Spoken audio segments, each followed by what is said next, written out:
नमस्कार मित्रों, आज आरएस प्री स्पेशल आपके जो टॉपिक है तमिल साहित्य वाला उसकी हम चर्चा करेंगे। लेकिन आप उससे पहले एक बात देखिएगा कि दक्षिण भारत में आपके जिस तमिल साहित्य की हम चर्चा करने वाले हैं उसकी पृष्ठभूमि आपके कैसे बनती है, यहाँ पर थोड़ा सा आपके ब्रीफ में बताएंगे। फिर आपके इसके साथ ही कुछ ऑब्जेक्टिव क्वेश्चंस भी हम आपके तमिल साहित्य से रिलेटेड करेंगे। यहाँ जिस तमिल साहित्य की हम चर्चा करेंगे वो आपके कौन सा है, संगम साहित्य है। ठीक है, तो देखिए एक ग्रंथ हुआ विष्णु पुराण। कौन सा ग्रंथ हुआ है? विष्णु पुराण। विष्णु पुराण नामक जो ग्रंथ है उसमें आपके क्या बताया गया है कि भाई उत्तर में हिमालय से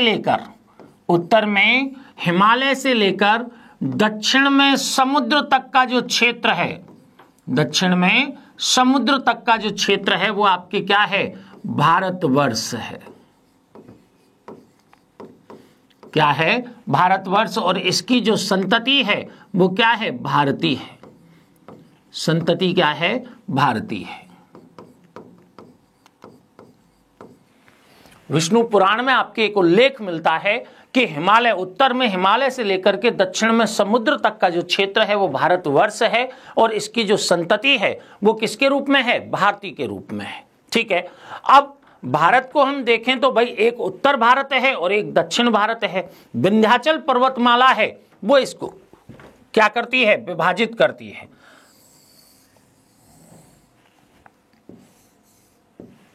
ये आपकी कौन सी विंध्याचल पर्वतमाला?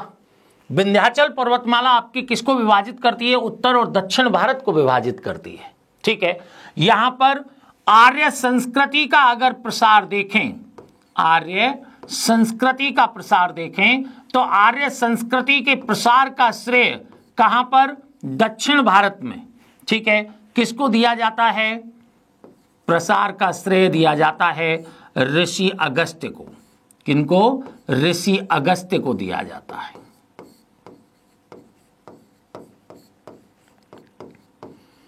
ऋषि अगस्त्य को देवताओं के द्वारा आपके ऋषि अगस्त्य से प्रार्थना की गई कि वो आपके वैदिक संस्कृति का जो विस्तार है वो कहां करें? दक्षिण भारत में। क्योंकि पहले आपकी विंध्याचल पर्वतमाला उनके बाधा उत्पन्न कर रही थी।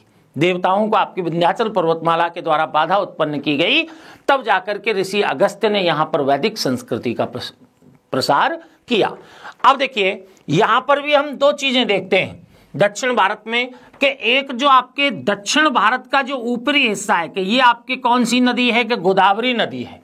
गोदावरी नदी के ऊपर का जो हिस्सा है वो किस नाम से? दक्षिणापथ के नाम से जाना गया है। दक्षिणापथ या दक्कन क्षेत्र के नाम से उसे जानते हैं। ठीक है, जहां पर आपके स्थापत्य की वेसर शैली का भी प्रचलन है।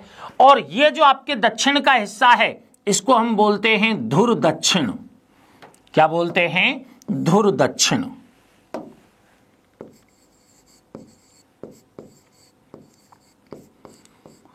धुर दक्षिण के नाम से।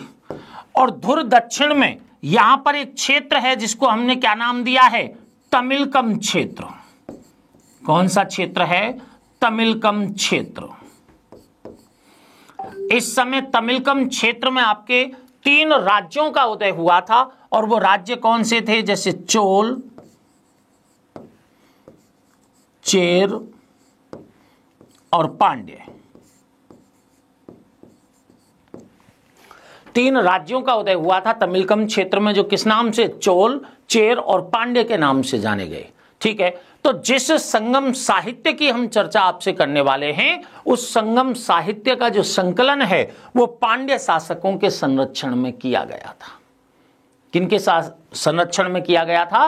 पांड्य शासकों के संरक्षण में किया गया था। तो देखिएगा हम जिस संगम साहित्य की आपसे चर्चा कर रहे हैं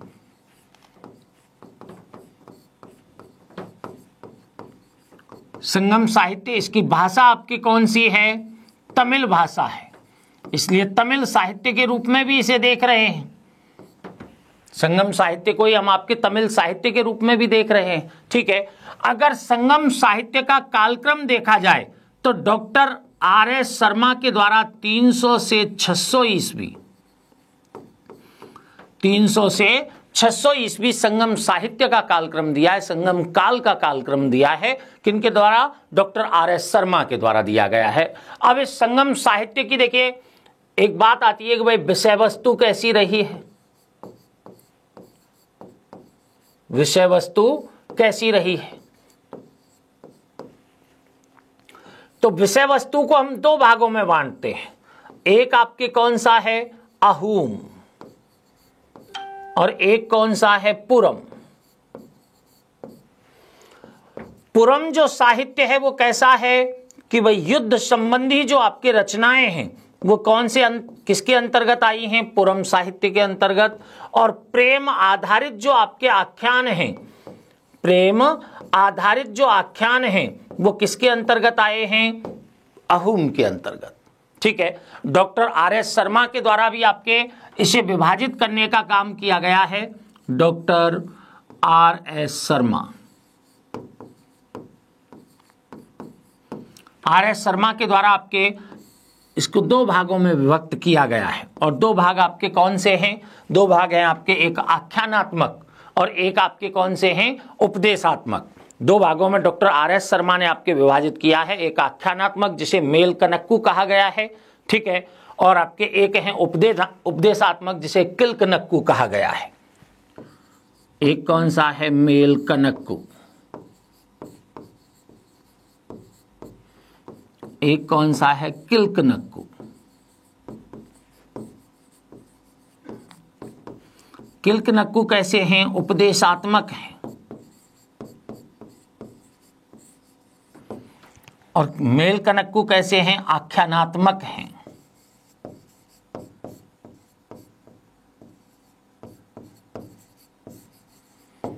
देखिए तमिल साहित्य में थोड़ा, क्योंकि हम आपके नॉर्थ इंडिया में आपके नाम जो सुनते हैं वो हम बार बार सुनते हैं, इसलिए नाम भी हमको सरल प्रकार के लगते हैं। यहां पर थोड़ा सा आपके नाम थोड़े जटिल प्रकार के होंगे, लेकिन साहित्य आपकी बिल्कुल सरल है और प्रश्न आपके इससे सरल कोटि का आता है जो आसानी से सॉल्व हो जाता है। तो हमने आपकी बताया संगम साहित्य है, कौन सी भाषा में लिखा हुआ है? कि तमिल भाषा में। कालक्रम अगर देखा जाए तो 300 से 600 ईस्वी जो डॉक्टर आर.एस. शर्मा के द्वारा निर्धारित किया गया है। विषय वस्तु में अहूम और पुरम। अहूम क्या है? प्रेम आधारित। पुरम क्या है? युद्ध संबंधी। Doctor R S. शर्मा ने भी दो भागों में विभक्त किया है, मेल कनक्कू और किलकनक्कू के रूप में आपके इसे विभाजित किया है। मेल कनक्कू से तात्पर्य कैसा है? आख्यानात्मक है। और किलकनक्कू से तात्पर्य कौन सा है? उपदेशात्मक ये साहित्य है। अब देखिए तमिल साहित्य का संबंध आपके संगम काल से है, संगम काल से है, या संगम साहित्य का संबंध संगम काल से है। और इसके लिए बताया जाता है कि 3 संगमों का आयोजन किया गया। किनका आयोजन किया गया है? 3 संगमों का आयोजन किया गया है। यहां पर बात देखिएगा,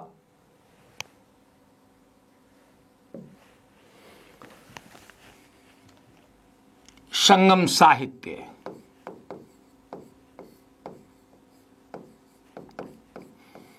इस संगम साहित्य का जो संकलन है वो आपके कहां किया गया है?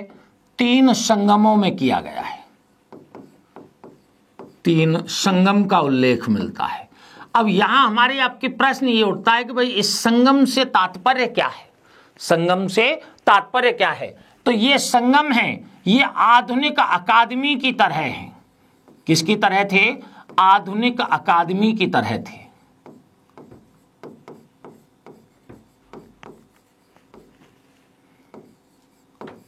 अकादमी की तरह।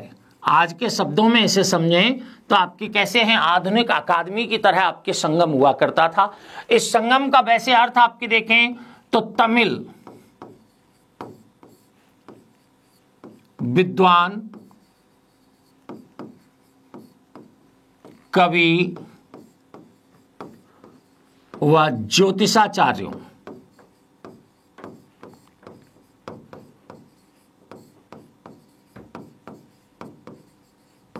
की परिषद है। तो संगम क्या है? तमिल आपके विद्वान, कवि या ज्योतिषाचार्यों की एक परिषद के रूप में है। क्या? संगम। ठीक है, अब यहां पर देखिए कि हमें आपके 3 संगमों का उल्लेख मिलता है। कितने संगमों का उल्लेख मिलता है? 3 संगमों का। और इन संगमों को संरक्षण देने का काम किया है पांड्य शासकों के द्वारा। संरक्षण देने का काम किन्होंने किया है? पांड्य राजाओं के द्वारा। संरक्षण कौन देते हैं? पांड्य राजा देते हैं। जो हमने बताया कि तमिलकम क्षेत्र में जो बिल्कुल दूर दक्षिण में जो राज्य था वो पांड्य राज्य था, उनके द्वारा इसको संरक्षण दिया गया है। अब यहां पर बात करें हम प्रथम संगम की। किसकी बात करें? प्रथम संगम।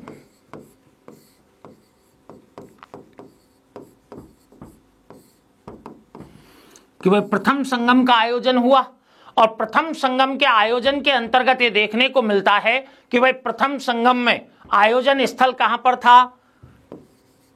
आयोजन स्थल था मदुरा नगरी। आयोजन स्थल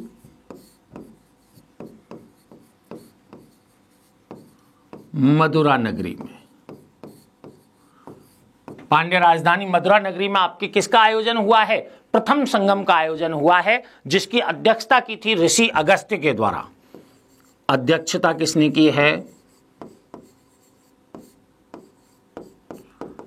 ऋषि अगस्त्य के द्वारा।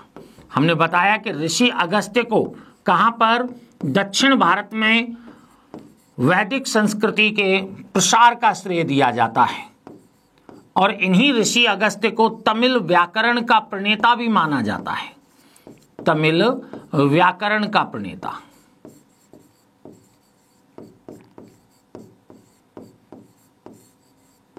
तमिल व्याकरण का प्रणेता किनको माना जाता है? ऋषि अगस्त्य को माना जाता है। इसमें भाग लेने कुल विद्वान थे 549। भाग लेने वाले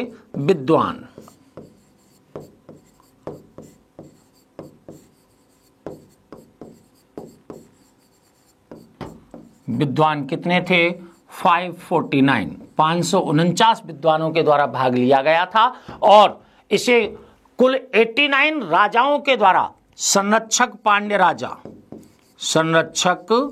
पांड्य राजा आपके कितने थे? 89।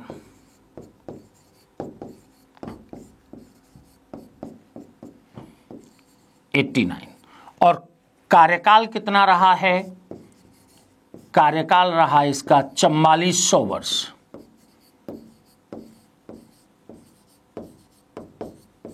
कार्यकाल कितना रहा है? 4400 वर्ष आपके इसका कार्यकाल रहा है। इसमें बताया जाता है कि भाई 4499 कवियों की रचनाओं को अनुमति दी गई थी प्रकाशित करने की। देखिए यहां पर एक खास बात यह है कि कोई भी आपके रचना अगर संगम साहित्य की प्रसारित होनी है, प्रकाशित होनी है, तो उसकी मूल पांडुलिपि को पहले इस संगम में प्रस्तुत किया जाता था।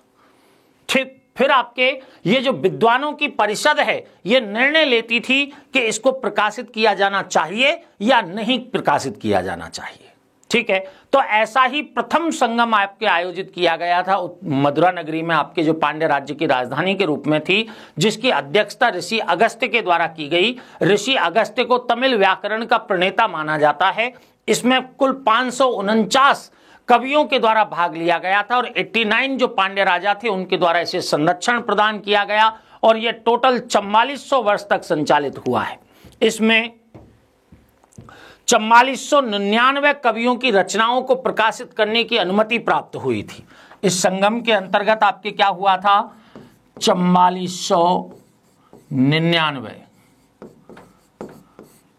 कवियों की रचनाओं को प्रकाशन की अनुमति दी गई थी। प्रकाशन की अनुमति दी गई थी, लेकिन दुर्भाग्यवश हमें आपकी कोई भी रचना प्राप्त नहीं होती। कोई रचना प्राप्त नहीं होती।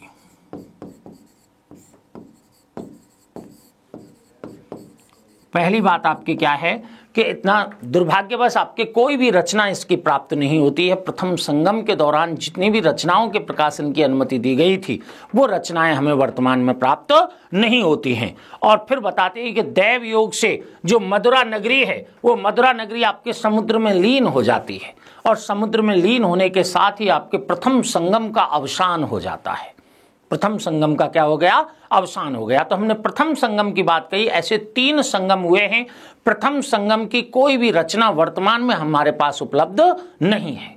ठीक है, अब दूसरे संगम की अगर बात की जाए कि भाई दूसरा संगम, तो द्वितीय संगम।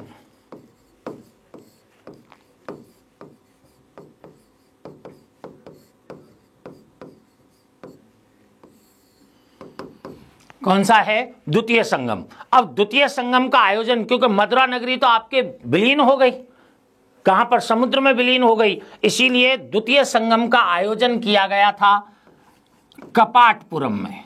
स्थल, आयोजन स्थल कौन सा था, कपाटपुरम।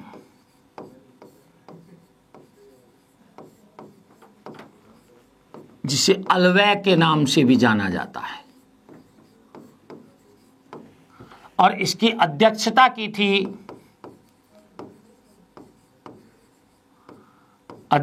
थी, पहले तो आपके ऋषि अगस्त्य बने रहे इसके अध्यक्ष, लेकिन ऋषि अगस्त्य के बाद आपके इसकी अध्यक्षता करने वाले थे ऋषि अगस्त्य के ही शिष्य थे तोल्काप्पियर। कौन थे, तोल्काप्पियर। पहले तो ऋषि अगस्त्य के टोटल 12 शिष्य थे। 12 शिष्यों में से एक आपके कौन थे, तोल्काप्पियर। बाद के काल में आपके इस द्वितीय संगम की अध्यक्षता किनके द्वारा की गई है, तोल्काप्पियर के द्वारा की गई है। इसमें कुल आपके 49 कवियों के द्वारा भाग लिया गया है। कितने, 49 कवि कितने थे, 49। संरक्षक पांड्य राजा कौन हुए हैं, संरक्षक पांड्य राजा, ये हुए 59। और कार्यकाल इसका कितना रहा है, 3700 वर्ष।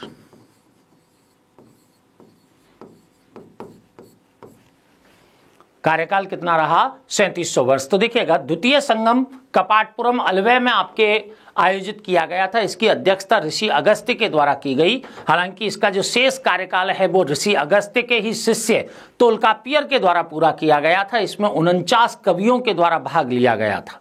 ठीक है, और साथ में 59 जो पांड्य राजा हैं उनके द्वारा इसे संरक्षण दिया गया और इसका कार्यकाल रहा 3700 वर्ष। 3700 वर्ष तक आपके ये चलता रहा और इसमें 3700 कवियों की ही रचनाओं को प्रकाशन की अनुमति प्राप्त हुई है। इसके अंतर्गत 3700 कवियों की रचनाओं को प्रकाशन की अनुमति दी गई। 3700 कवियों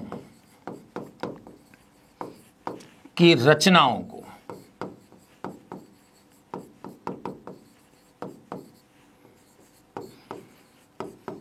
प्रकाशन की अनुमति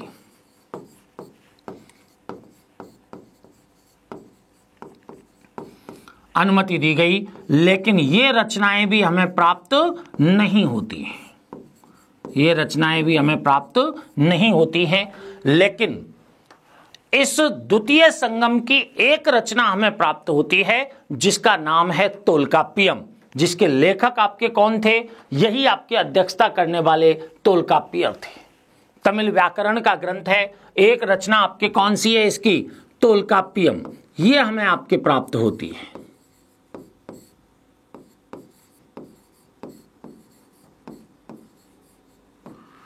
इसकी रचना आपकी किसके द्वारा की गई थी, रचना की गई थी तोल्काप्पियर के द्वारा।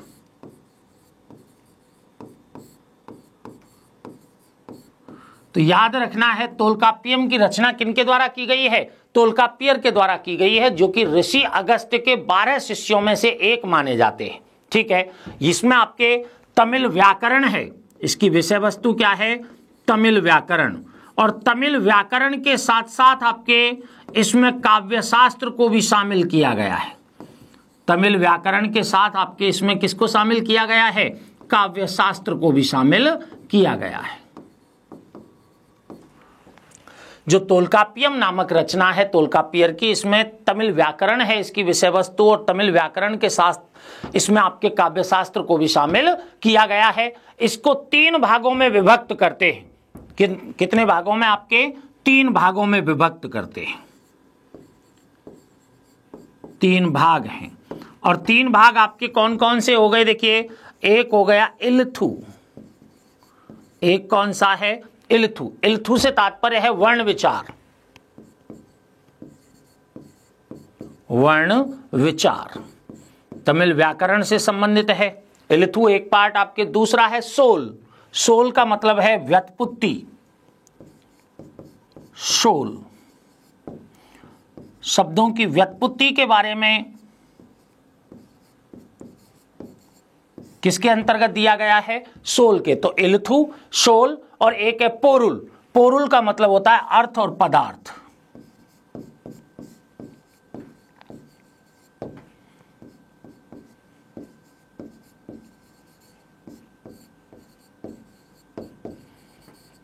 पोरुल का मतलब क्या है? अर्थ पदार्थ। तो देखिए तमिल व्याकरण है, तोल्काप्पियम की जो तोल्काप्पियम नामक रचना है उसको 3 भागों में विभक्त किया गया है। एक कौन सी है? इल्थु। इल्थु आपके एक सोल और एक पोरुल। इल्थु से तात्पर्य वर्ण विचार, सोल से तात्पर्य व्युत्पत्ति और पोरुल से तात्पर्य यहां पर क्या है? पोरुल से तात्पर्य है अर्थ और पदार्थ। इसी में हमें 8 प्रकार के विवाहों का वर्णन मिलता है और इसमें धर्म, अर्थ, काम और मोक्ष की बात भी की गई है।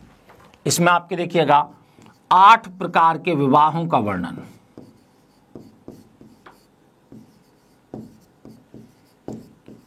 विवाहों का उल्लेख किया गया है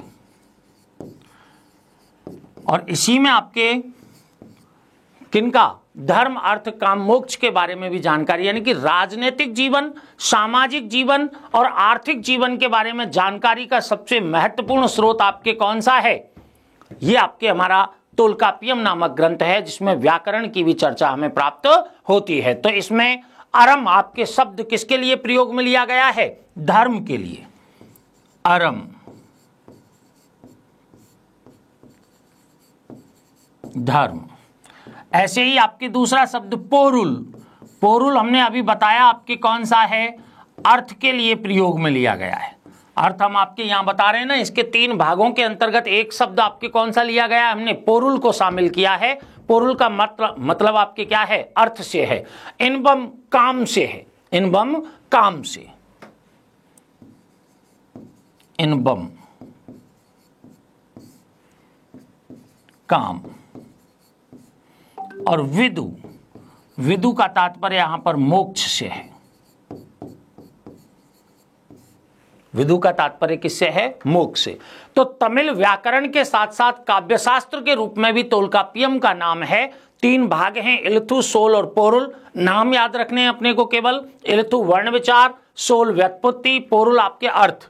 इसमें 8 प्रकार के विवाहों का उल्लेख है। इसमें धर्म, अर्थ, काम, मोक्ष की बात की गई है। तो अरम क्या है? धर्म।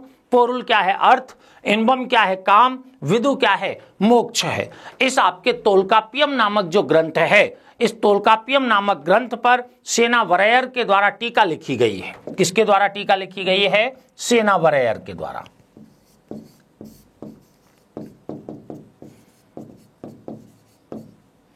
सेनावरयर द्वारा टीका लिखी गई।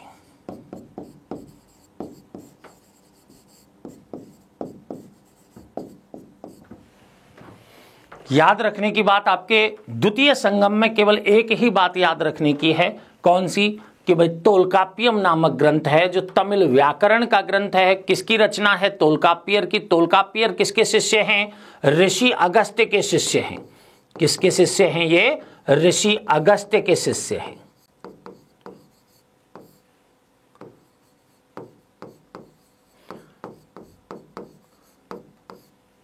10-15 क्वेश्चन बनते हैं टोटल आपके संगम साहित्य से, जिनमें एक आपके प्रश्न किसका बनता है? तोल्काप्पियम नामक ग्रंथ का बनता है जिसकी रचना तोल्काप्पियर के द्वारा की गई है।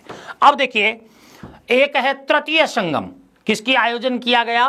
तृतीय संगम का।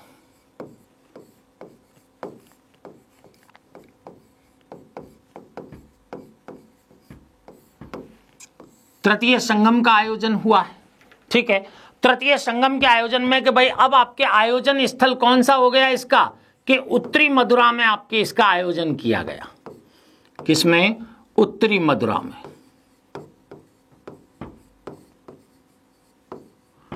उत्तरी मदुरा नगरी में आपके इसका आयोजन किया गया है, किसका?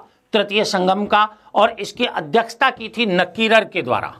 अब देखिए, पहले आपके 2 संगमों की अध्यक्षता कर रहे थे कौन? ऋषि अगस्त्य, और यहां पर आपकी अध्यक्षता कौन कर रहे हैं? नक्कीरर, क्योंकि द्वितीय संगम की जो अध्यक्षता है वो अगस्त्य और तोल्काप्पियर दोनों के द्वारा की गई थी। यहां पर इसकी अध्यक्षता कौन कर रहे हैं? नक्कीरर। यहां पर भाग लेने वाले कुल सदस्य हैं, कुल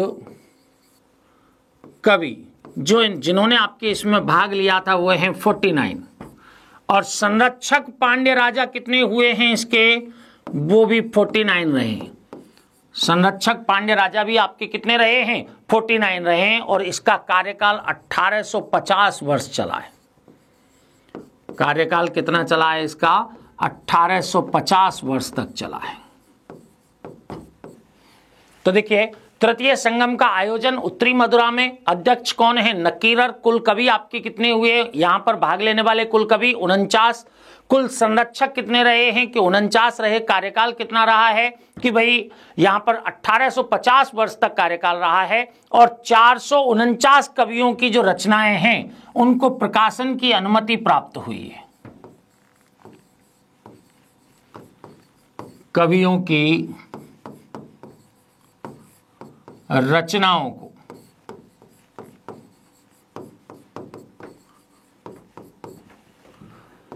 प्रकाशन की अनुमति प्राप्त हुई है।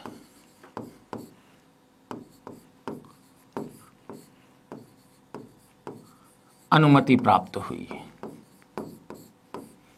ठीक है।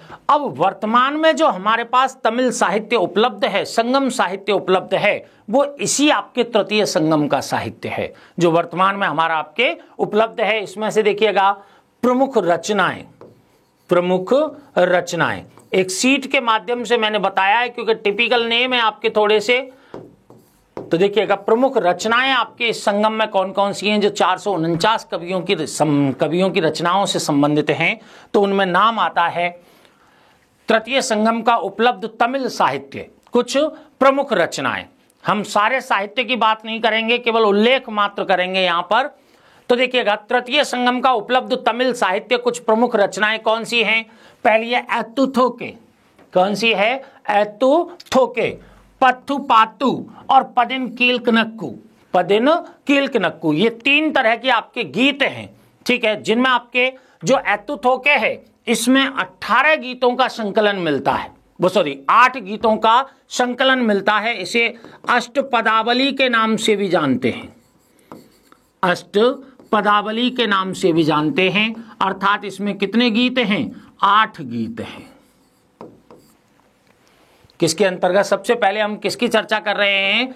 एतुथोके की चर्चा कर रहे हैं, जो अष्टपदावली के नाम से भी जानी जाती है। इसमें 8 गीत हैं, जिनमें से पहला गीत है वो कौन सा है? नत्रनय है। पहला गीत कौन सा है? नत्रनय। देखिएगा, एतुथोके को हमने किस नाम से बोला है? अष्टपदावली या 8 गीतों के नाम से बोला है, जिसमें पहला आपके गीत कौन सा है? नत्रनय है। पहला कौन सा है? नत्रनय। नत्रनय के अंतर्गत अगर देखा जाए तो इसमें लगभग आपके 400 रचनाएं मिलती हैं। नत्रनय में आपके लगभग कितनी रचनाएं मिलती हैं? 400 रचनाएं। लेकिन उनसे हमको कोई मतलब नहीं है, यहां पर केवल अपने एग्जाम के पॉइंट ऑफ व्यू से हम कुछ एक चीजों को ही शामिल करेंगे। तो देखिएगा, एतुथोके का जो पहला गीत है उसको क्या नाम दिया गया है? नत्रनय नाम दिया गया है। 400 रचनाएं उसमें शामिल हैं, और इसमें पंचतनय का भी वर्णन मिलता है। किसका वर्णन मिलता है? पंचतनय। पंचतनय के अंतर्गत कौन कौन से क्षेत्र को शामिल किया जाता है? पंचतनय के अंतर्गत कौन कौन से क्षेत्र को शामिल किया जाता है? तो एक क्षेत्र है कुरुंजी। डायरेक्ट प्रश्न आता है सुमेलित करने के लिए, डायरेक्ट प्रश्न आता है सुमेलित करने के लिए। कौन सा है? एक कुरुंजी। कुरुंजी जो क्षेत्र है इसमें आपके विवाह से पूर्व प्रेम और पशुओं के आक्रमण संबंधी जो गीत हैं वो मिलते हैं। विवाह से पूर्व प्रेम और आपके पशुओं के पशुओं की चोरी से संबंधित जो हैं, यानी कि पशुओं को लेकर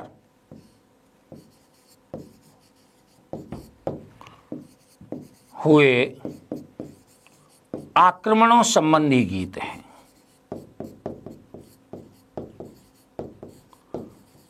संबंधी गीत है। केवल नजर रखनी है आपको, रटना नहीं है इनको।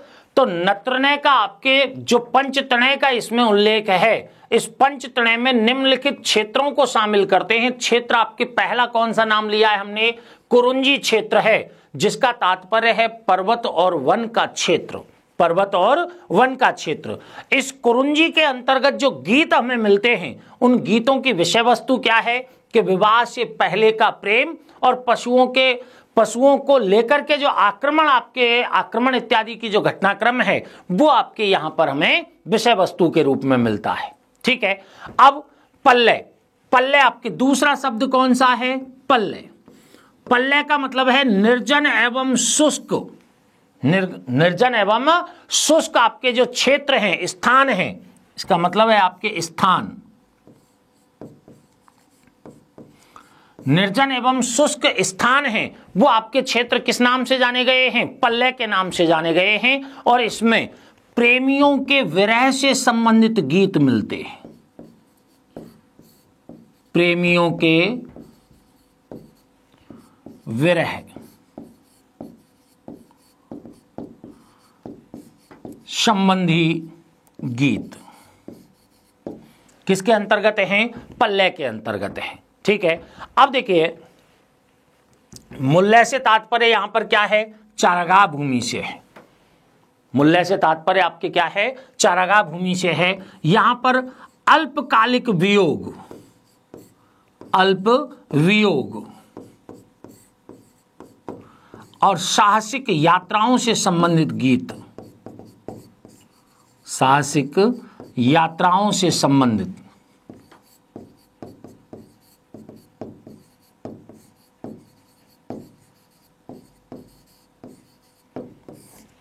तो देखिएगा, मुल्लय आपके चारागाह भूमि को कहा गया है। सुमेलित करने के लिए केवल यह पूछा जाता है कुरुंजी, पल्लय, मुल्लय, मरुदम और नैथल। और कौन सा है? नैथल। ठीक है। तो पल्लय, मुल्लय, मरुदम और नैथल। पल्लय निर्जन एवं शुष्क स्थान है, मुल्लय चारागाह भूमि है, मरुदम आपके देखिए, ये यहां पर आपकी मरुदम चारागाह भूमि को नहीं कह रहे। मरुदम आपकी कृषि उपयोग की जो भूमि है, कृषि उपयोग की यानी मैदानी क्षेत्र जो हैं, उनको किस नाम से जाना गया है? मरुदम के नाम से जाना गया है। जो आपके कृषि कार्य के लिए उपयुक्त भूमि है, वो आपकी कौन सी है? मरुदम है। ठीक है।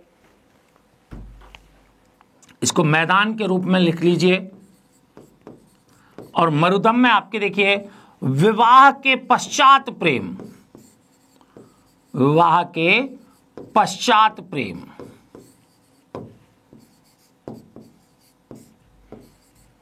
और वैश्याओं से संबंधित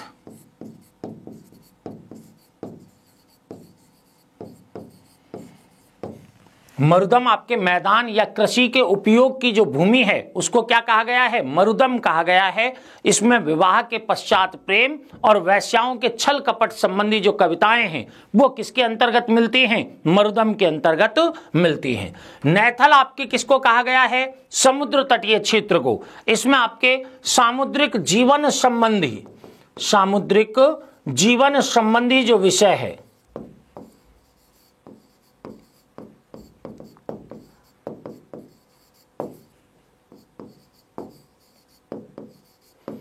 किसमें शामिल किया गया है? नैथल के अंतर्गत शामिल किया गया है। तो आप एक बात देखिएगा कि हमने पंचतनय का वर्णन किया है। जो नत्रनय में आपके जिनका वर्णन मिलता है, नत्रनय में आपके लगभग 400 रचनाएं हैं।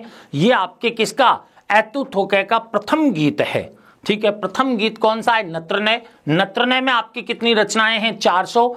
इन नत्रनय में आपके पंचतनय का वर्णन है। पंचतनय से संबंधित आपके कुछ क्षेत्रों के नाम लिए हैं।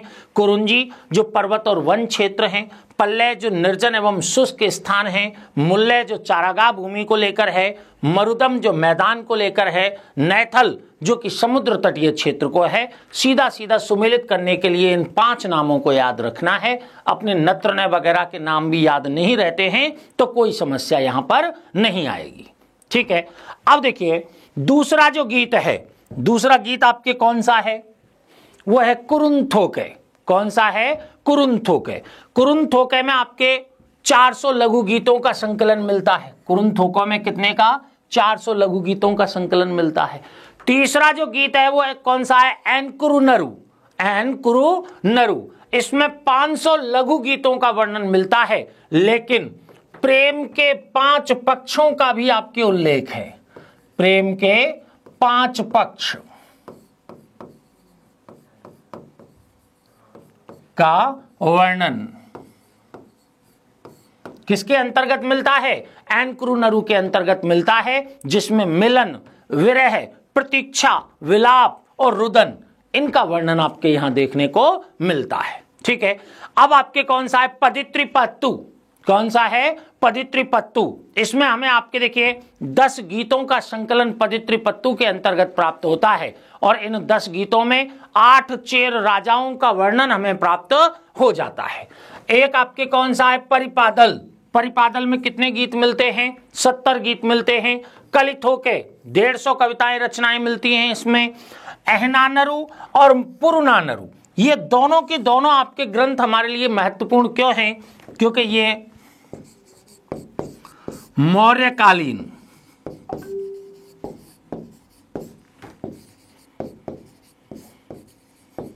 जानकारी के स्रोत हैं। अहनानरु, जिसको हम आपके नेडुंथोके के नाम से भी जानते हैं, ठीक है, इसकी रचना आपके रुद्र शर्मा के द्वारा की गई है। इसकी रचना किसने? संकलन जो है वो रुद्र शर्मा के द्वारा किया गया है। ठीक है, और इसको नेडुंथोके के नाम से भी जाना जाता है। और एक आपके गीत कौन सा है? पुरनानरु। पुरनानरु और अहनानरु से हमें मौर्यकालीन जानकारी के स्रोत के रूप में भी इनका वर्णन प्राप्त होता है कि भाई इनसे मौर्यकालीन जानकारी प्राप्त होती है। ठीक है, नेक्स्ट आपके तो हमने बताया पहला एतुथोके। ठीक है, एतुथोके में आपके कितने? वह 8 गीत हैं, और 8 गीत कौन कौन से हैं उनके नाम आपके हल्के हल्के माइंड में याद रखने। याद का मतलब आपके एक स्मरण रखना है कि ऐसे 8 गीत हैं जिनमें अहनानरु और पुरनानरु विशेष हैं। क्यों? क्योंकि ये मौर्यकालीन जानकारी के स्रोत के रूप में भी इनको शामिल करते हैं। अहनानरु के संकलन से कौन जुड़े हुए हैं? रुद्र शर्मा जुड़े हुए हैं। इसे नेडुंथोके के नाम से भी जाना जाता है। नेक्स्ट आपके देखिएगा, दूसरा है आपके पत्थुपात्तु। पत्थुपात्तु, पत्थुपात्तु का संबंध आपके देखिए, इसको 10 गीत हैं। पत्थुपात्तु में कितने गीत हैं? 10 गीत हैं, जिनमें तिरुमरुकात्रुपद है। कौन सा है?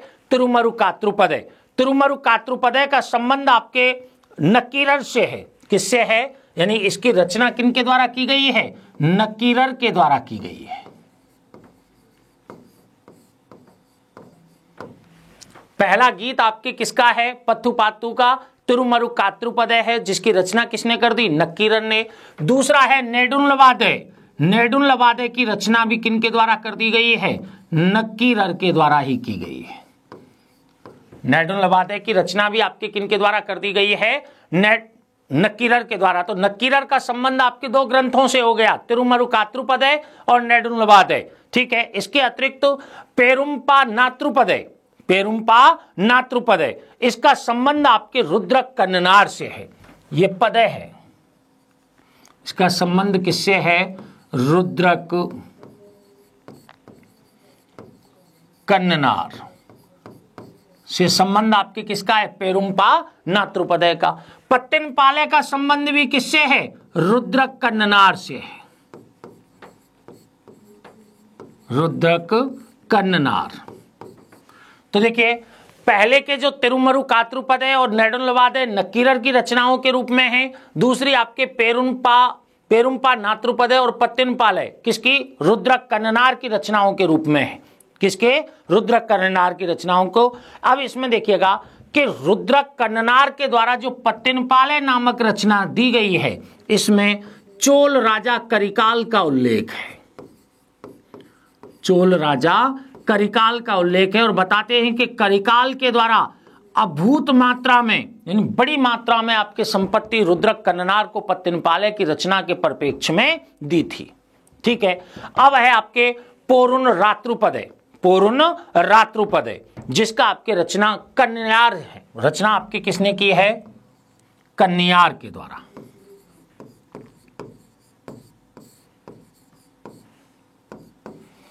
और मदुरै कांची की रचना से मागधी मरुदनार जुड़े हुए। मागधी मरुदनार आपके किससे जुड़े हुए हैं? मदुरै कांची की रचना से जुड़े हुए। तो पोरुन रात्रुपदय की रचना से आपके कन्ननार जुड़े हुए। अब यहां पर देखिए, ये पेरुम्पा नात्रुपदय है और यह है पोरुन रात्रुपदय। दोनों में आपके थोड़ा सा अंतर है। तो पोरुन रात्रुपदय से आपके जुड़े हुए हैं कन्यार और मदुरै कांची से जुड़े हुए हैं मागधी मरुदनार। कौन जुड़े हुए हैं? मागधी मरुदनार आपके इससे जुड़े हुए हैं। अगला आता है सिरूपा नात्रुपदय। कौन सा है? सिरूपा नात्रुपदय जिससे नपथनार जुड़े हुए। इससे आपके किनका संबंध है? नपथनार का संबंध है। नपथनार आपके सिरूपा नात्रुपदय से आपके इनका संबंध जुड़ा हुआ है। मुल्लैपात्तु है, यह भी नपथनार की रचना है। किसकी है? मुल्लैपात्तु नपथनार की रचना है। इसका सही ऐसे है नपथनार। यहां पर भी आपके पे है। तो सिरूपा नात्रुपदय और मुल्लैपात्तु दोनों की दोनों किनसे संबंध हैं? नपथनार से संबंध है। कुरिंचिपात्तु, कुरिंचिपात्तु आपके जो रचना है वो कपिलर से है। कुरिंचिपात्तु का आपके रचना का संबंध किससे है? कपिलर से। और मलयपदुकदाम का कौशिकनार से संबंध है। किससे संबंध है? कौशिकनार से। तो आप एक बात देखिएगा कि पत्थुपात्तु जो कि आपके तृतीय संगम की दूसरी रचना के रूप में हमने लिया है, उसमें 10 गीत शामिल हैं। और 10 गीतों में आपके कौन कौन से हो गए? तिरुमरुकात्रुपदय जो आपके रचनाकार कौन है? नक्कीरर। नेडुल्लवादे रचनाकार कौन है? नक्कीरर। पेरुम्पा नात्रुपदय रचनाकार रुद्रक कन्ननार। पत्तिनपाले रुद्रक कन्ननार। पोरुन रात्रुपदय कन्यार। मदुरै कांची मागधी मरुदनार। सिरूपा नात्रुपदय नपथनार। मुल्लैपात्तु नपथनार। कुरिंचिपात्तु कपिलर। मलयपदुकदाम कौशिकनार की आपकी रचनाओं के रूप में यहां देखने को मिलती है। ठीक है, एक आपके जो तीसरी रचना है वो तीसरी रचना कौन सी है? पदिनकीलकनक्कु है। कौन सी है? पदिनकीलकनक्कु। पदिनकीलकनक्कु में 18 गीतों का संकलन है। कितने गीतों का संकलन है? 18 गीतों का संकलन है। इनसे हमको आपके कोई मतलब नहीं है। ठीक है, लेकिन इन 18 गीतों में से जो 11वें नंबर का गीत है वो 11वें नंबर का गीत आपके कौन सा है? कुरल है। 11वें नंबर का गीत कौन सा है? कुरल, जिसे आपके हम और आपके किस नाम से जानते हैं? तिरुक्कुरल के नाम से भी जानते हैं।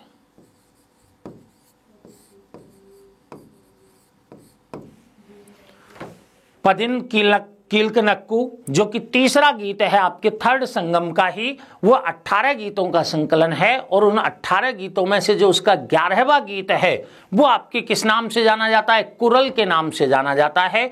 कुरल को हम तिरुक्कुरल के नाम से भी जानते हैं। और इस तिरुक्कुरल की रचना की थी तिरुवल्लुवर ने। किसने रचना की है इसकी? तिरुवल्लुवर ने।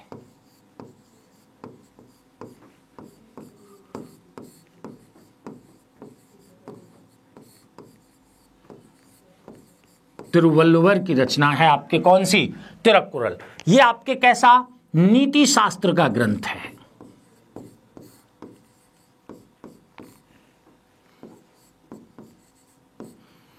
नीति शास्त्र संबंधी ग्रंथ है। हालांकि आपके इसमें जो धार्मिक पक्ष है यानी कि नैतिक नियमों, धर्मशास्त्र, अर्थशास्त्र और कामशास्त्र तीनों का आपके समावेश किसमें मिलता है? इस ग्रंथ में मिलता है। धर्मशास्त्र, अर्थशास्त्र और कामशास्त्र इन तीनों आपके जो विषय वस्तु हैं इनका किसके अंतर्गत विलय मिलता है? इस कुरल के अंतर्गत मिलता है या तिरुक्कुरल के अंतर्गत मिलता है, जिसकी रचना तिरुवल्लुवर के द्वारा की गई है। तृतीय संगम की रचना है। पदिन कीलकनक्कू का आपके 11वां गीत है। पदिन कीलकनक्कू का 11वां गीत है। अब इसमें देखिएगा, इसके 133 खंड माने गए। कितने? 133 खंड। इस कुरल के अंतर्गत आपके कितने खंड हैं? 133 खंड हैं। और इन 133 खंड के आपके देखिए प्रत्येक में 10-10 दोहे हैं। प्रत्येक में 10-10 दोहे हैं, जिनको आपके किस नाम से जाना जाता है? कुरल बेनवा के नाम से जाना जाता है। कुरल बेनवा के, कुरल बेनवा क्या है? जो कुरल या तिरुक्कुरल के अंतर्गत जो दोहे हैं, ठीक है, जो 10-10 के सेट हैं, उनको किस नाम से जाना जाता है? कुरल बेनवा के नाम से जाना जाता है। इसे लघु वेद, पंचम वेद और तमिल बाइबल का भी नाम मिला हुआ है। इसे और क्या बोलते हैं? लघु वेद, पंचम वेद और तमिल बाइबल।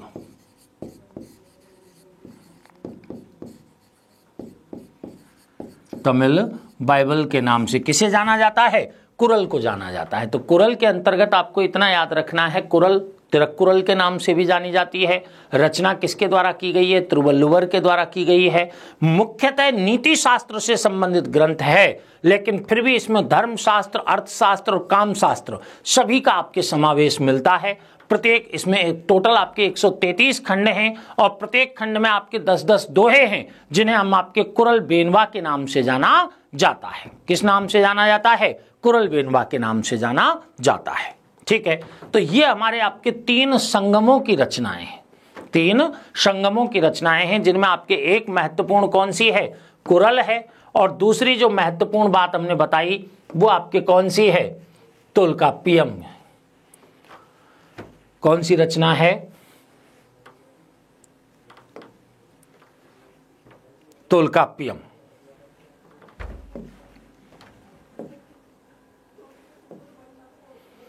तो तोल्काप्पियम नामक पुस्तक है, ठीक है, जो द्वितीय संगम से रिलेटेड है। और एक आपके कुरल या तिरुक्कुरल नामक पुस्तक है, जो तृतीय संगम से संबंधित है। ये 2 महत्वपूर्ण रचनाओं के रूप में आपको अभी हाल याद रखनी है। ठीक है, नेक्स्ट आपके देखिएगा, कुछ तमिल महाकाव्यों की बात की जाती है। जैसे उत्तर भारत में हम 2 महाकाव्यों की बात करते हैं, रामायण और महाभारत। रामायण और महाभारत की बात करते हैं। उसी प्रकार तमिल महाकाव्यों में हम आपके 5 महाकाव्यों की बात करते हैं। कितने? 5। तमिल महाकाव्यों की टोटल संख्या अगर आपसे पूछ ली जाए तो कितनी है? कि भाई 5 है। और 5 में आपके कौन कौन से तमिल महाकाव्य हैं? तो ये देखिएगा, एक है शिल्पद्दिकारम। शिल्पद्दिकारम। एक है मणिमेखलय।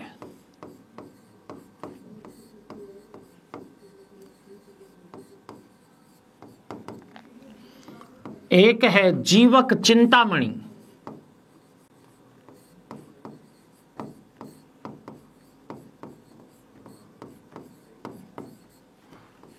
एक है वलयपुत्ती।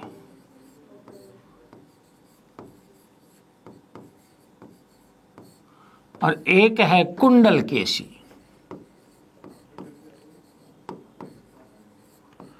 इनके नाम याद रखना आवश्यक हैं, क्योंकि अगर संभावना ये बनती है, देखिए आरएस एग्जाम में एक प्रश्न तमिल साहित्य से आवश्यक रूप से इस बार आना चाहिए।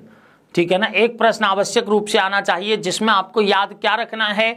5 महाकाव्य, कुरल और आपके तोल्काप्पियम नामक ग्रंथ है, इनको मूल रूप से याद रखना है। ठीक है, तो तमिल महाकाव्यों में आपकी संख्या कितनी बता दी हमने?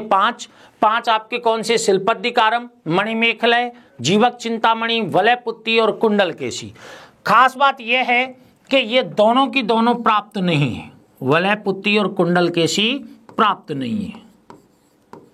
ये लो, और वजन कम हो गया। कि भाई 2 महाकाव्य तो प्राप्त हो ही नहीं रहे, ठीक है, तो और वजन कम हो गया। अब इन 3 महाकाव्यों की हम चर्चा आपसे करें तो देखिएगा, एक आपके कौन सा बताया है हमने, शिल्पद्दिकारम। इसका मतलब है नुपुर की कहानी, नुपुर की कहानी।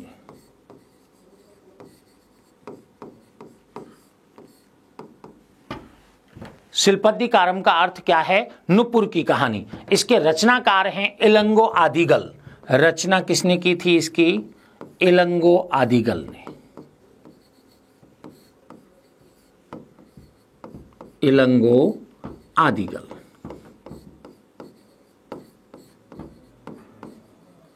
रचना किसके द्वारा की गई है, इलंगो आदिगल के द्वारा। जैन मतानुयायी बताए जाते हैं और चेर राजा सेनगुट्टवन का भाई था। किसका, चेर राजा सेनगुट्टवन का भाई था।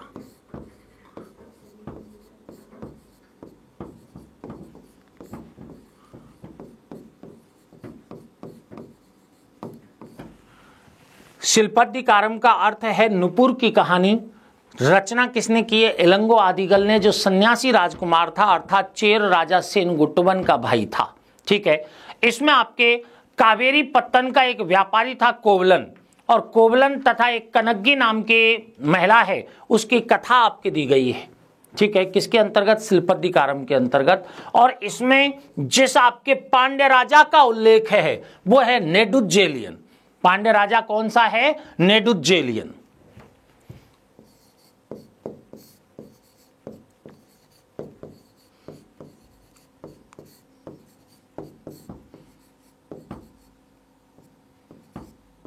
नेडुज्जेलियन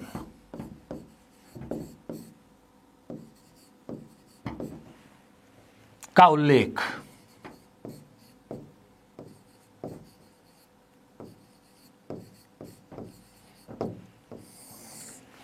देखिएगा कहानी क्या मिलती है, सिंपल सी, आपके 1 मिनट में सुनिएगा इसको, कि भाई इस शिल्पद्दिकारम का नायक कौन है, नायक है कोवलन नाम का व्यक्ति। कोवलन, नायक कौन है, कोवलन, जो कि पुहार या कावेरी पत्तन का एक व्यापारी था। इस कोवलन का आपके विवाह होता है तो इसकी नायिका कौन होती है, कनग्गी। नायिका कौन है, कनग्गी। ठीक है, ये आपके पति पत्नी हैं, कोवलन और कनग्गी। बताते हैं कि कोवलन है वो आपकी बुरी संगत में आकर के अपने घर का धन आपके लुटा बैठता है, और ये आपके किसके, एक माधवी नाम की नर्तकी के प्रेम में पड़ जाता है। माधवी नाम की नर्तकी के प्रेम में पड़ जाता है। घर से कमाने के लिए निकलता और सारे नोट उड़ाया था आपके, कहां पर, माधवी नाम की नर्तकी पर उड़ाया था। इससे क्या हुआ कि धीरे धीरे आपके कोवलन कंगाल हो गया। कंगाल हुआ, बाद में आपके इसे एहसास हुआ कि भाई ये तो गलत हुआ, तो ये कनग्गी के पास आता है। ठीक है, कनग्गी के द्वारा अपना एक पायजेब, जो पैर में आपके पायजेब पहनते हैं, वो पायजेब आपके किसको दिया जाता है, कोवलन को, कि भाई इसको बेच करके, क्योंकि हम तो बणिक पुत्र हैं, तो आपके इसको बेच करके दोबारा से धंधा शुरू कर दे, हम फिर आपके धन धान्य से भरपूर हो जाएंगे। किसने, कनग्गी ने अपना पायजेब दे करके भेजा। अब पायजेब को लेकर के कोवलन जब उसे बेचने गया, उसी समय जो पांड्य राजा था नेडुज्जेलियन, उसकी रानी का भी एक पायजेब खो गया था, और कनग्गी का पायजेब और रानी का पायजेब लगभग एक जैसा था। सुनार के द्वारा जहां बेचने के लिए गया था आपके कोवलन, उसके द्वारा राजा के सैनिकों को आपके खबर कर दी गई। राजा ने बगैर किसी जांच पड़ताल के किसको सजा दे दी, कोवलन को आपके मृत्युदंड प्रदान कर दिया।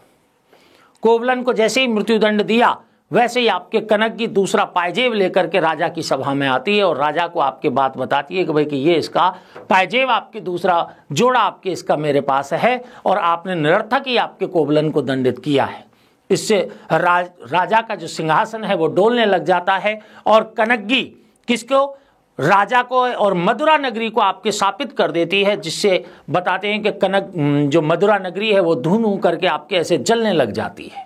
ठीक है, और पास की पहाड़ी पर ही आपके कनग्गी चली जाती है। इन्हीं को आपके पवित्रता की देवी या पत्नी पूजा की शुरुआत यहाँ पर हो जाती है।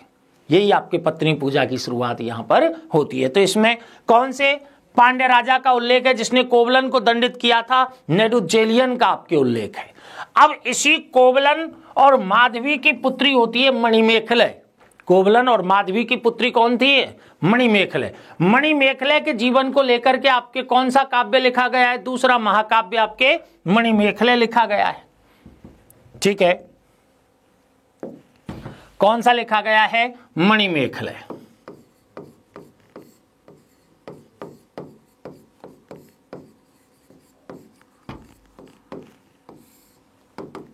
देखिएगा, जो शिल्पाधिकारम नामक ग्रंथ है इसको M.A. मेहेंडले के द्वारा तमिल महाकाव्य का इलियड कहा गया है।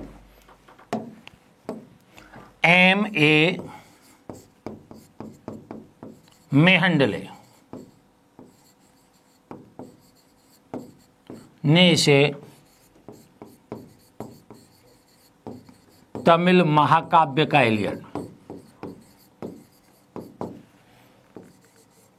इलियड और ओडिसी किसको नाम दिया गया है? मणिमेखले को। ओडिसी किसको कहा गया है? मणिमेखले को कहा गया है। तो देखिएगा, मणिमेखले की अगर हम बात करें तो इसके रचनाकार हैं शीतले सत्यनार। कौन है रचनाकार? शीतले सत्यनार।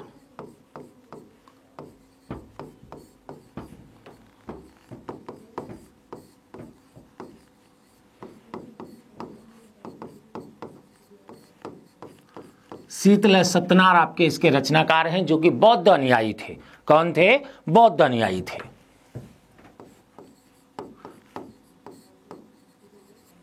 तो बौद्ध धर्म संबंधी भी जानकारी, जो तंत्रवाद है उसकी जानकारी हमें किससे मिलती है? मणिमेखले से मिलती है।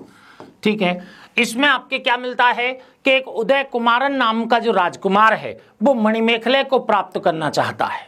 ठीक है, इसकी जो कहानी है उसमें आपके कौन है? उदय कुमारन नाम का राजकुमार है, वो इस मणिमेखले को प्राप्त करना चाहता है। ये मणिमेखले हमने बताई किसकी पुत्री है?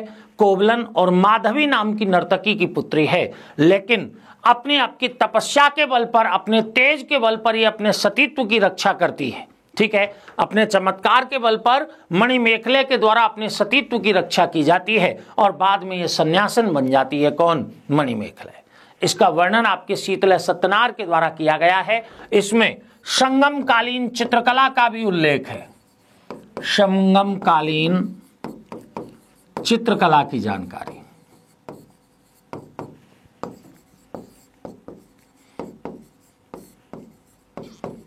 किससे प्राप्त होती है? हमें मणिमेखले से प्राप्त होती है। और एक जो तीसरा महाकाव्य हम यहां पर ले रहे हैं, वो तीसरा महाकाव्य कौन सा है? जीवक चिंतामणि। जीवक चिंतामणि, जिसकी रचना की थी तिरुक्देवर के द्वारा।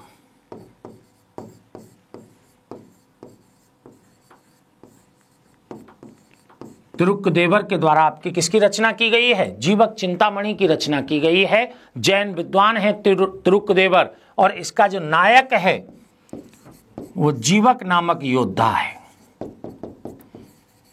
जीवक नामक योद्धा है।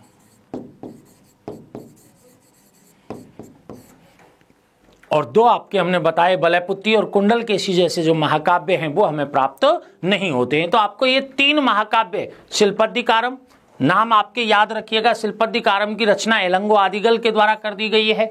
चेर राजा सेनगुट्टबन का भाई है। नायक कौन है? कि भाई कोवलन है। नायिका कौन है? कनग्गी है। ठीक है, इधर आपके M.A. मेहेंडले के द्वारा इसे तमिल महाकाव्य का इलियड कहा है। तो ओडिसी किसको कहा है? मणिमेखले को। ओडिसी किसको कहा है? मणिमेखले को कहा है M.A. मेहेंडले के द्वारा। ठीक है, अगली बात आपकी हमने क्या बताई कि मणिमेखले दूसरा आपके जो महत्वपूर्ण महाकाव्य है, रचनाकार शीतले सत्यनार हैं, बौद्ध अनुयायी थे। संगमकालीन चित्रकला की भी जानकारी इससे मिलती है। ठीक है, दूसरी बात आपके जीवक चिंतामणि है। जीवक चिंतामणि की रचना आपके किनके द्वारा? तिरुक्देवर के द्वारा की गई है। इसमें जीवक नामक जो योद्धा है उसका आपके चरित्र वर्णन किया गया है। ठीक है, अब आप ये देखिए ये संगम साहित्य की हमने चर्चा आपसे की, तमिल साहित्य के रूप में जो तमिल भाषा में लिखा गया है।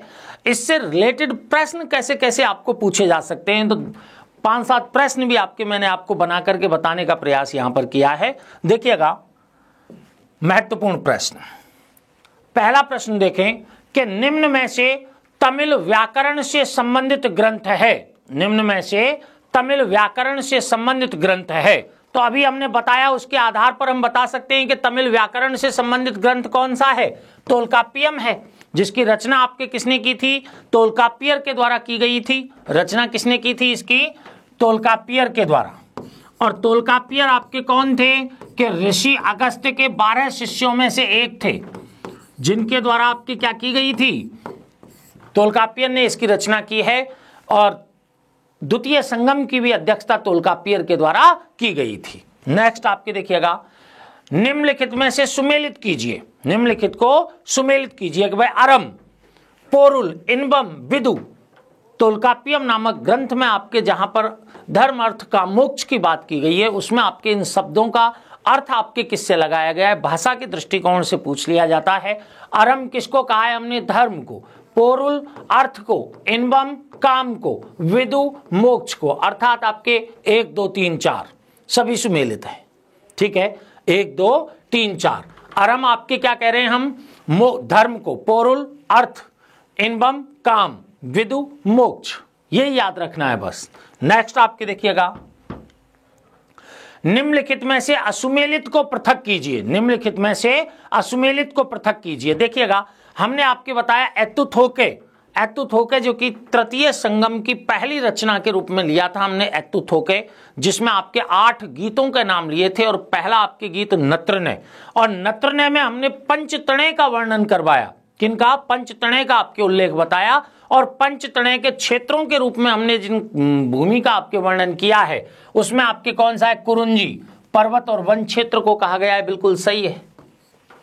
मुल्ले, चारागाह भूमि को कहा गया है, बिल्कुल सही है। मरुदम, मरुदम आपके कृषि कार्य के लिए जुते हुए खेत या मैदान को कहा गया है, बिल्कुल सही है। नैथल, नैथल आपके देखिए निर्जल एवं शुष्क, नैथल का मतलब है यहां पर समुद्र तटीय क्षेत्र, समुद्र तटीय क्षेत्र किसको कहा गया है, नैथल को कहा गया है, इसलिए आंसर हमारा कौन सा हो जाएगा, नैथल हो जाएगा। ठीक है, नेक्स्ट, निम्नलिखित को सुमेलित कीजिए। अब देखिए ये आपके कौन से गीत हैं जो कि आपके द्वितीय जो हमने आपके तृतीय संगम के जो संबंधित गीत हैं उनको आपके यहां पर शामिल किया गया है। जैसे नेडुल्लवादे, नेडुल्लवादे का आपके संबंध किससे, रचनाकार कौन है इसके, कि भाई नक्कीरर है। कौन है रचनाकार, नक्कीरर। ये लो, पेरुम्पा नातृपदय, पेरुम्पा नातृपदय के रचनाकार कौन बताए हमने, रुद्रक कन्ननार को बताया। मदुरै कांची किसकी रचना है, मागधी मरुदनार की रचना है। एहनानरु जिसे हमने आपके क्या नेडुथोंके के नाम से भी जाना है, वो एहनानरु जो कि मौर्यकालीन जानकारी का भी स्रोत है, किसकी रचना है, रुद्र शर्मा की रचना है।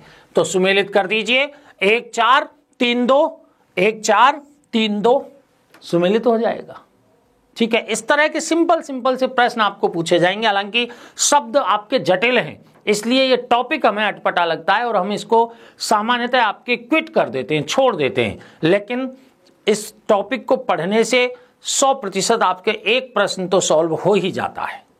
ठीक है ना, और ज्यादातर एग्जामों में हमको आपके ये देखने को मिलता है। आपके मैंने स्पेशलाइज किया है, इसलिए क्वेश्चन आना यहां से लाजमी है। नेक्स्ट आपकी देखिएगा, तमिल साहित्य की प्रसिद्ध रचना कुरल के संदर्भ में निम्न में से आपके क्या असत्य कथन है। तिरुवल्लुवर की रचना है, बिल्कुल सही है। तिरुकुरल के नाम से भी जानते हैं इसे। नीति शास्त्र से संबंधित है, बिल्कुल सही है। इसमें आपके धर्म शास्त्र है, काम शास्त्र है, अर्थशास्त्र है, सभी का विवेचन है। इसका संबंध द्वितीय संगम से नहीं, इसका संबंध आपके कौन से, तृतीय संगम से है। ठीक है, और पदिन कीलकनक्कू के 18 गीतों में से 11वां गीत है, बिल्कुल सही है। तो इसका आंसर क्या हो जाएगा, ये आपके कि इसका संबंध द्वितीय संगम से है, जबकि इसका संबंध किससे है, तृतीय संगम की तृतीय रचना पदिन कीलकनक्कू से है। ठीक है। नेक्स्ट आपके देखिएगा, निम्नलिखित तमिल रचनाओं में तमिल महाकाव्य में शामिल नहीं है। हमने 5 महाकाव्यों की बात की थी, शिल्पाधिकारम, मणिमेखले, जीवक चिंतामणि, वलयपुत्ती और कुंडलकेशी। तो शिल्पाधिकारम, मणिमेखले, वलयपुत्ती और कुंडलकेशी, इसका मतलब तिरुक्कुरल शामिल नहीं है। कुरल आपकी तिरुक्कुरल जो तिरुवल्लुवर की रचना है वो शामिल नहीं है। नेक्स्ट आपके देखिएगा, निम्नलिखित में से असुमेलित का चयन करना है। असुमेलित यानी कि कौन सा लेखक विशेष आपके सुमेलित नहीं है। इधर आपके कौन से दे रखे हैं हमने, महाकाव्य दे रखे हैं। क्या दे रखे हैं, महाकाव्य। महाकाव्यों में शिल्पाधिकारम, इलंगो आदिगल की रचनाएं बिल्कुल सुमेलित है, ठीक है। कुरल तिरुवल्लुवर की रचना है आपके बिल्कुल सुमेलित है, ठीक है। लेकिन मणिमेखले, मणिमेखले आपके किसकी रचना है, शीतलय सत्यनार की रचना है। किसकी रचना है, शीतलय सत्यनार की रचना है। शीतलय सत्यनार की रचना है, इसलिए आपकी क्या है, यही हमारा आंसर हो जाएगा। जीवक चिंतामणि तिरुक्कुदेवर की रचना है ही, ठीक है। नेक्स्ट देखिएगा, तमिल साहित्य का इलियड, अभी बात की हमने एम ए मेंडले के द्वारा आपके शिल्पाधिकारम को क्या कहा गया है, तमिल साहित्य का इलियड। और जबकि ओडिसी किसको कहा गया है, मणिमेखले को। इसको क्या कहा गया है, ओडिसी कहा गया है। ये लो, अब आपको लग रहा होगा कि भाई कि ऐसे प्रश्न आते हैं तो सिंपल प्रश्न है आपके, थोड़ा सा पढ़ने मात्र से, यानी कि आधा 1 घंटे की जो क्लास है उसी से हमारा पूरा टॉपिक क्लियर हो जाता है। ये संगम से तात्पर्य क्या है, संगम क्या है, आधुनिक अकादमी की तरह है और आपके तमिल कवियों, विद्वानों या फिर ज्योतिषाचार्यों की जो आपके परिषद है उसको कहा गया है। ये लो, किसको कहा गया है, तमिल भाषा के बुद्धिजीवियों की परिषद को। बुद्धिजीवियों में आपके चाहे कवि हो, विद्वान हो या ज्योतिषाचार्य हो, उन सभी को आपके इसमें शामिल किया गया है। नेक्स्ट आपके इलथू, ये क्या है, इलथू। इलथू से क्या तात्पर्य है, इलथू आपके किसके रूप में लिया गया है, इलथू वर्ण विचार के रूप में लिया गया है। कहां पर, जो तोल्कापियर का जो तोल्कापियम नामक ग्रंथ है उसमें आपके इलथू को किसके रूप में शामिल किया गया है, वर्ण विचार के रूप में शामिल किया गया है, ठीक है। 3 भागों में हमने उसे विभक्त किया था, जिसमें एक आपके क्या है, इलथू है, वर्ण विचार है। इस तरह आपके ये कुछ एक प्रश्न हमारे इस संगम साहित्य या तमिल साहित्य का जो टॉपिक है इससे आपके पूछे जा सकते हैं, ठीक है। आप इस टॉपिक को पढ़ें और इनको आपके जो क्वेश्चंस हैं उनको करने का भी प्रयास करें। धन्यवाद।